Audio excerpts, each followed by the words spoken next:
Hi, this is Chris, the guitar amp tech from Sydney, Australia. And today we're going to be looking at an empty workbench. Oh, you're here to see this. Well, what do you think? Oh, you can't see it. Well, let me lift it up. It's pretty heavy. Overdrive special. It's a Dumble copy. If that sounds like something you're interested in, go grab a coffee. Be quick, because I can't wait to get stuck into this. And I'll see you back shortly.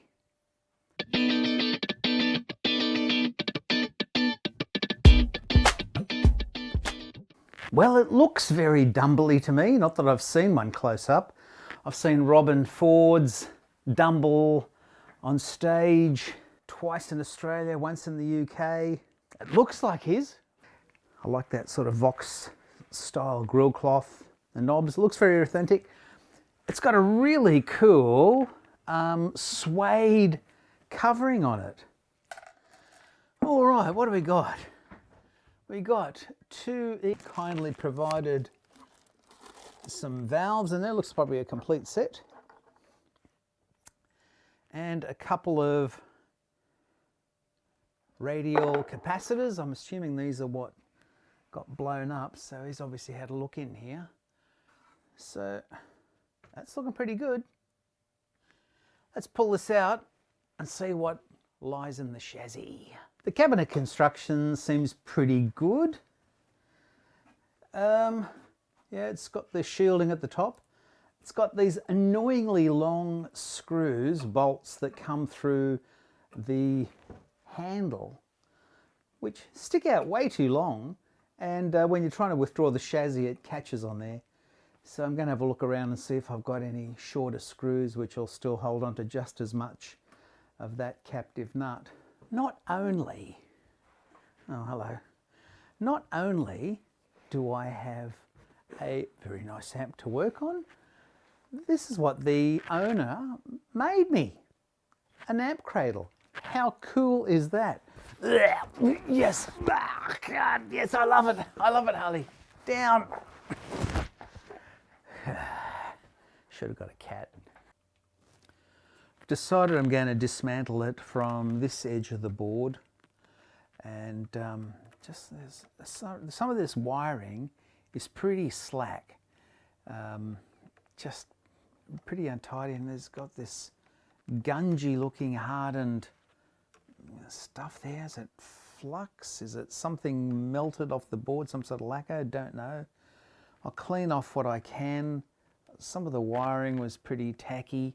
If they've given me enough slack, I'm going to tidy some of that up as well. Bit more up here, just burned. Here's what it looks like on paper, and here's what it looks like in reality. You know, I love the fact that they use white wires for everything. It just makes it a little bit harder. So I've just used some blue Sharpie marker on it to help identify the leads. And I've been taking copious notes and photographs. The PCB is pretty disappointing. The solder pads are so small. I've been very careful in removing these wires, but I would not be at all surprised if a pad comes off. And then I would hate to have to start dismantling this again. I think this has taken me about an hour just to get to this point. Onwards. So next thing I do is just trace, I've pulled out the filter caps, and I just want to make sure that those resistors are right, the dropping resistors. I've got a feeling they've done a rather large faux pas. There was an error in the schematic. It showed just one capacitor to ground for that first reservoir cap, but it's actually two in series, and the two 220Ks were not wrong dropping resistors here. They were totem resistors, balancing resistors to ensure the same voltage across the two. The only problem is when you put two capacitors in series, we're halving the the capacitance. So that's only giving us 23 microfarads for our first reservoir cap, which is a bit anemic, especially seeing we've got a solid state rectifier which can handle not infinite, but a lot of capacitance.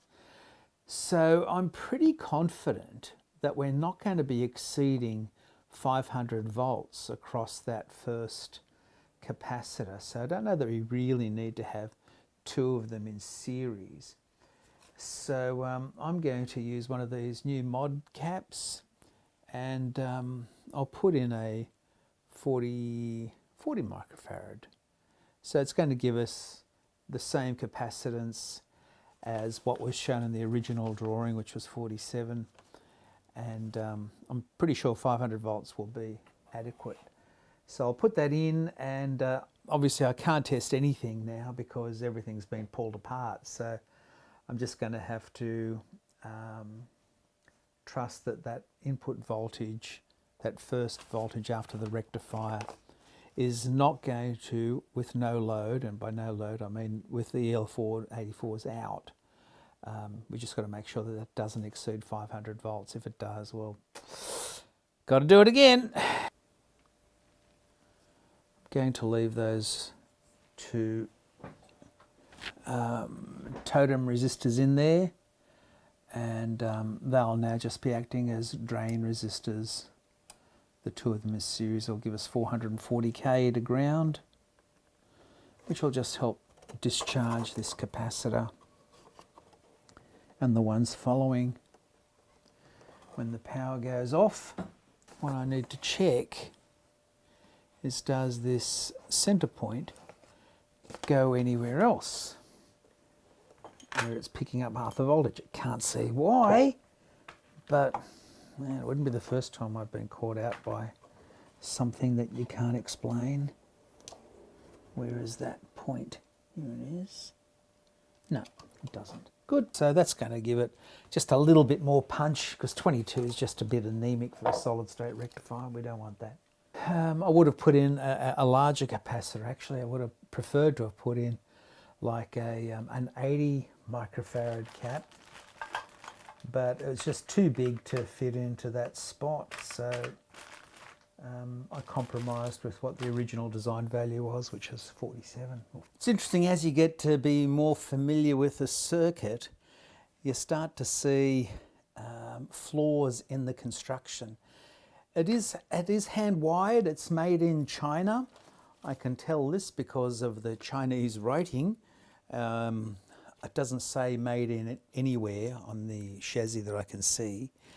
So it's definitely made in China, and there's quite a few errors in the schematic and some tacky bits of wiring, like this melted insulation here. And sadly, there isn't enough wire length going underneath the circuit board to pull through another bit, so I can't leave that like this. I don't want my name attached to this. So I'm going to replace some of the more seriously burned wire while I can with the board up. So I'm going to replace that. That goes there to there, and that end is also burned. This one goes from there to there, and that end is not burned, but there's still not enough wire for me to pull through. There's a few errors in the schematic. Here's an interesting one. Can you spot it? I'll give you a clue. It's got to do with the biasing of the EL84s.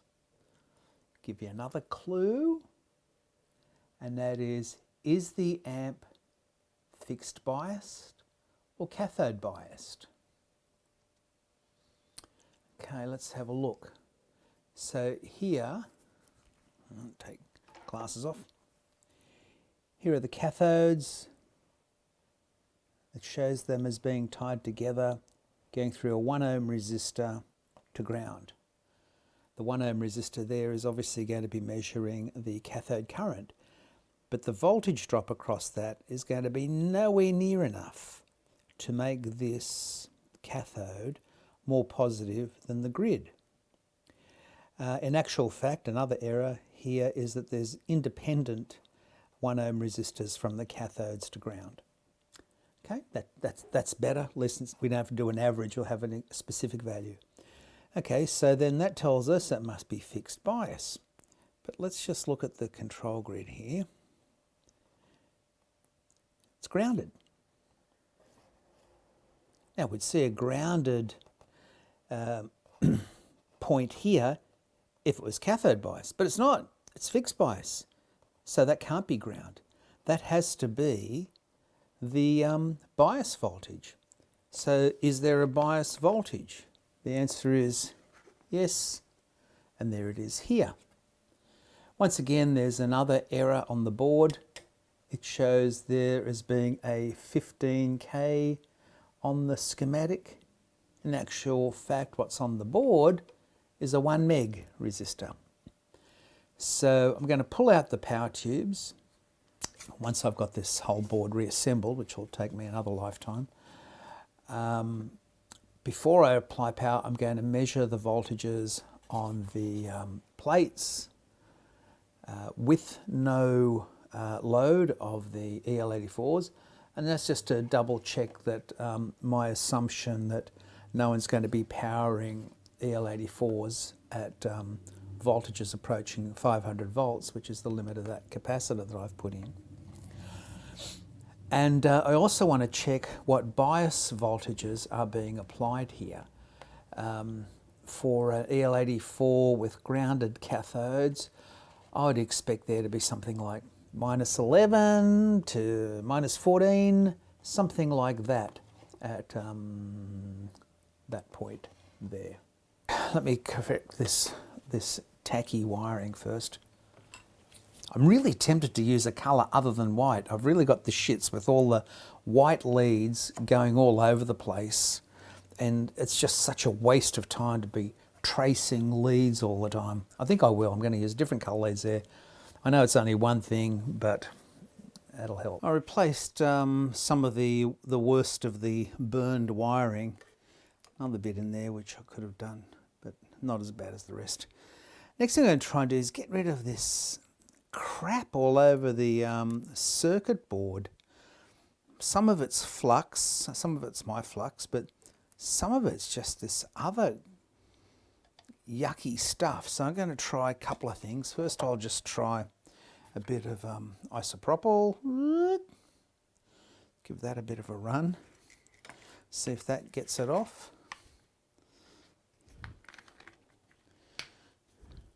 I just don't be fooled. I just brush my teeth. I wouldn't brush my teeth after using this.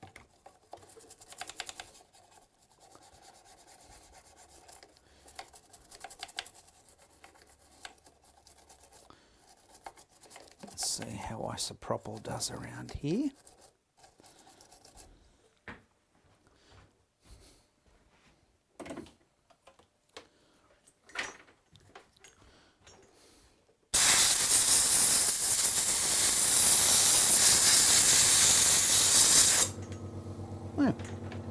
Did a pretty good job. Next I'm going to try this stuff. This is available in Australia through JCar. I used to work for JCar about 10 years ago in the technical support department. Let's give it a bit of a spray up here and see how this goes. This is a bit more of a generic cleaner. Well, not really. It says specifically circuit board cleaner. I think from memory it's around about $18 for a can, 18 Aussie, which is about 65 cents American.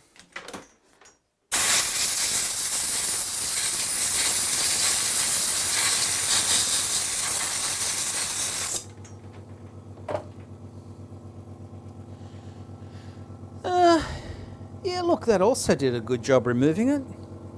Well, that looks a lot better than it did before, so I'm assuming all that crap was stuff left on from the factory. I've still got this, I don't know if it's a glue or a lacquer or something they've used to stabilise these capacitors, but I'm not going to take that stuff off. I've only sort of got 80% cleaned it. I'll finish the rest of it once I get this rewiring done.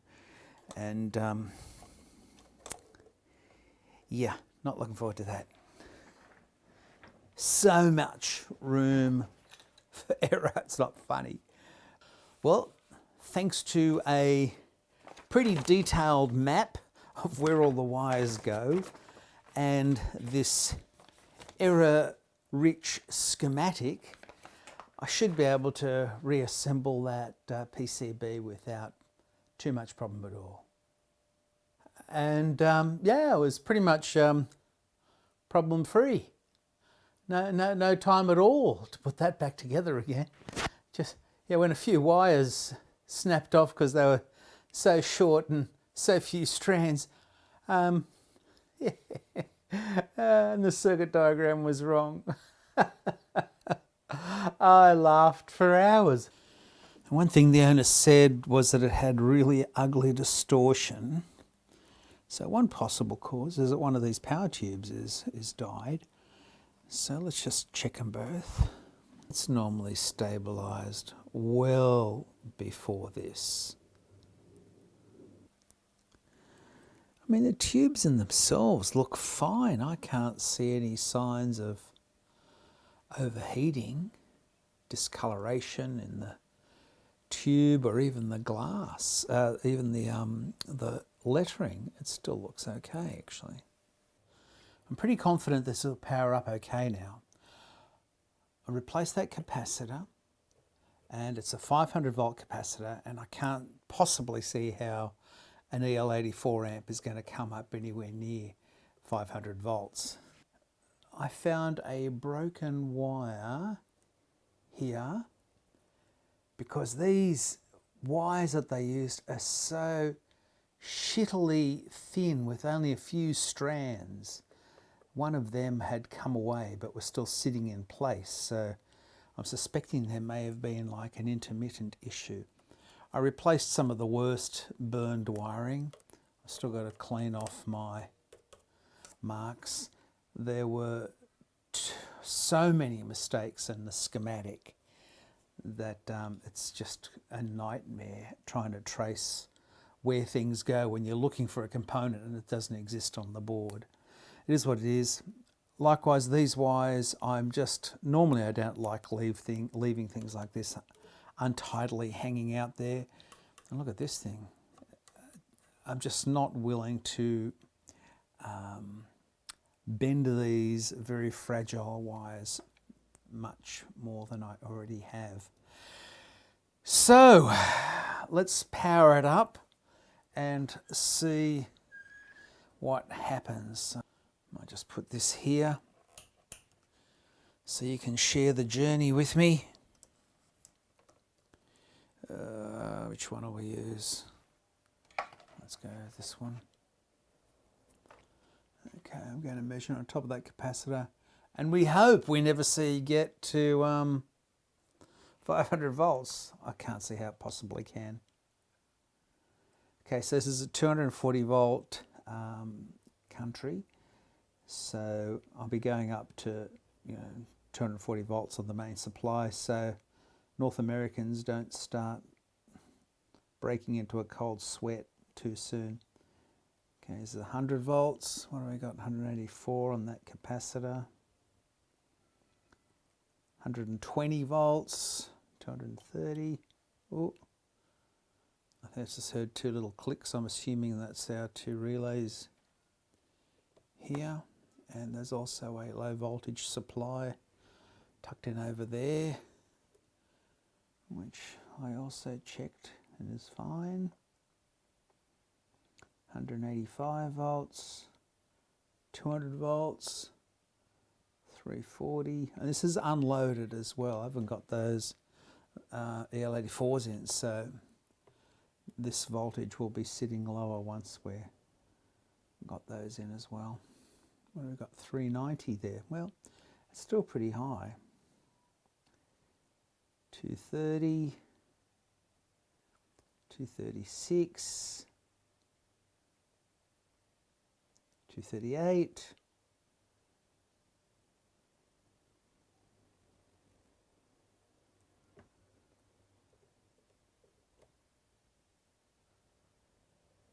240.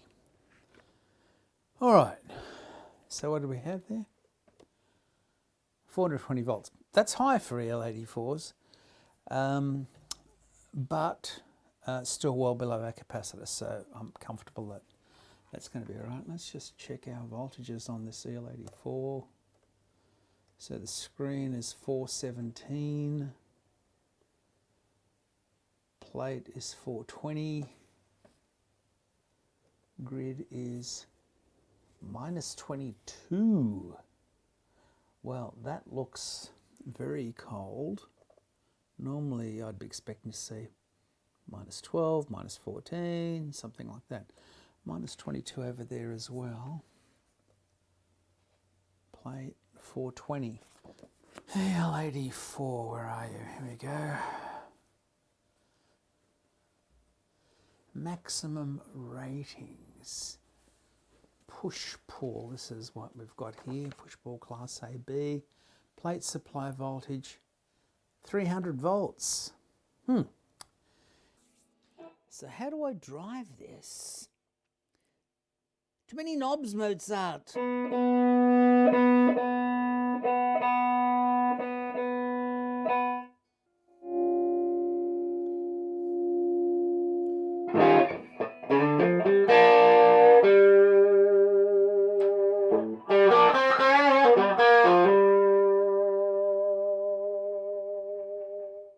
Man, this thing's got sustain for days.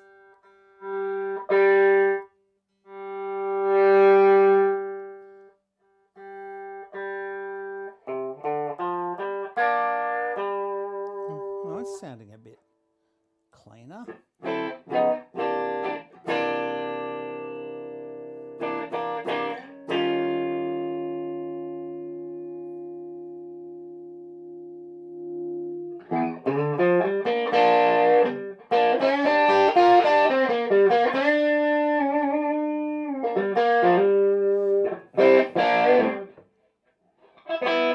Well, I think it sounds pretty darn good actually, now that I've discovered this extra little knob at the back.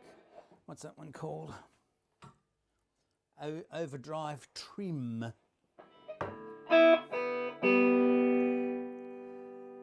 Well, I think that works. And the tubes are sitting at 23 at 400. So let's just see what that is. 0.02, well that one's 0.025, let's go with that one. 0.025 at 390, oops, 398 equals 10 watts. I think this is a bit too hot. Divided by 12 watts. Yeah, it's 83, that's too hot.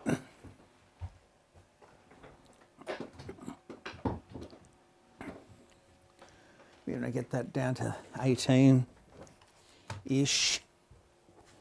Man, that pot is just ridiculously sensitive.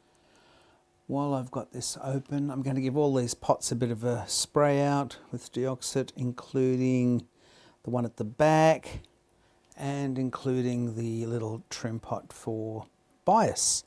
So here we are, we've completed the work on the clone of an Overdrive Special ODS 20 Dumble amplifier.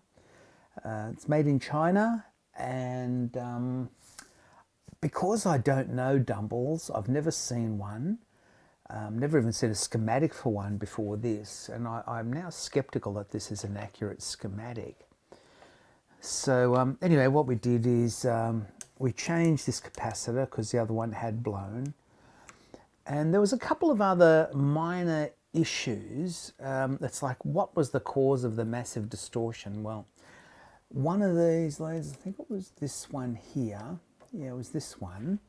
Had just cracked and was just sort of sitting there and breaking contact. So I'm strongly suspecting this. But then again, the bias was so cold, I am sure we were in fairly significant crossover distortion. And so it had like a plate current of 4, I think, when I first powered it up, which is just ridiculous. The tubes were barely on. I've now set it to about 18, 19 milliamps, which is a lot more comfortable. Now, the adjustment on this was so ridiculously sensitive. I had a look at the schematic, which I'll just get you to have a look at as well. So many errors in this, and the labeling on it is terrible, because this thing's got quite a few pots, but none of these pots are labeled. So I have to go back and try and figure out, well, where's this 1 meg pot? Well, there is no 1 meg pot. It's like a 250K pot. And it's so, like here it's saying it's going to a 20 meg resistor there. No, that doesn't exist. Likewise down here in the bias circuit, we see it's going to go between a large negative value here to 0. So the closer it is to the large negative value, the more off or colder the EL84s will be. The closer that pot goes to 0, the hotter, eventually potentially red plating. Now, they say 15K here. Well, it's actually not. It's actually a 1 meg resistor there. So I think when we see that this is a 25K, let's ignore that 1 meg. It's effectively not there, which means the entire bias circuit is set by this 25K pot. And this is why it's so sensitive. Normally you would give this pot a smaller sweep in that total range, but here they've given the pot the entire sweep. The other wrong design feature about this is if this pot ever fails in a short direction, down to here, down to ground, those plates on the EL84 are going to red plate and burn. So, poor design. Did I change it? No, I didn't. Why didn't I? Well, because I don't know, does Dumble do this? In my mind, this is just bad. But who am I to question Alexander Dumble? So some things I just left as they were. So I've turned off the overdrive part at the back. So that's gone, and I'm just using a standard amp configuration now. Pretty Fendery, I think.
I just want to say thank you to some of my unbelievably generous and nice customers that come to visit me.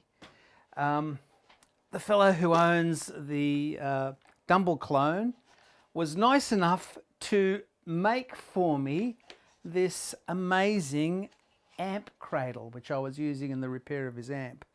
Thanks, Eddie. Love it. And Adam from WA got me this beautiful t-shirt with, I'm sure that is a deluxe reverb, AB763. 6s. Thanks, Adam. And thank you for stopping in to watch this video. And I hope to see you on the next one. See you soon.